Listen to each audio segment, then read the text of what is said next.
Vegetarian non vegetarian మీద పెద్ద debate జరుగుతుంది ప్రపంచమంతా. చాలామంది చాలా ఎక్స్పెరిమెంట్లు చేసి నాన్ వెజిటేరియన్ వల్ల అయ్యే రకరకాల కలోన్ క్యాన్సర్లు మొదలుకొని రెడ్ మీట్ వల్ల అయ్యే ప్రాబ్లమ్స్ అన్నీ ప్రూవ్ అయ్యి చాలామంది షిఫ్ట్ అవుతూ ఉంటారు. దానికి ముఖ్యంగా మాకు రాయలసీమలో ఉండే సామెత ఏమంటే ఆకులు తిన్న మేక కొండెక్కితే మేకలు తిన్న మనిషి మంచం ఎక్కినాడు. అది ఎందుకు చెప్పినారు? ఆరోగ్యకరమైన ఆహార విధానాలు, సీజన్గా వచ్చే ఆర్గానిక్ న్యాచురల్ వెజిటేరియన్ ఫుడ్ తింటే ఆటోమేటిక్గా ఆరోగ్యం ఉంటుంది అనే దానికి పెద్ద ఎగ్జాంపుల్ ఆ సామెత. ఇది ఇన్ని సంవత్సరాలుగా అది కంటిన్యూగా అవుతానే ఉంది. నేను గత 32 సంవత్సరాలుగా వెజిటేరియన్ ఫుడ్ తింటా ఉన్నాను. నా హిమోగ్లోబిన్ 15.2.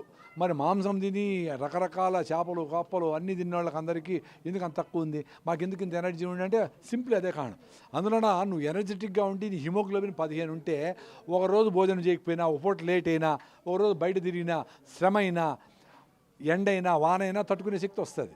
సో జంతువులను ఎందుకు తట్టుకుంటాయి? అవి నేచర్లో పండిన ఆకులు, ఏ సీజన్లోకి వచ్చిన గడ్డి, ఏ సీజన్లో వచ్చిన కాయలు, కూరగాయలు, ఆకుకూరలు తింటా ఉన్నాయి, పండ్లు తింటాం. అందుకనే ఆరోగ్యంగా ఉండే.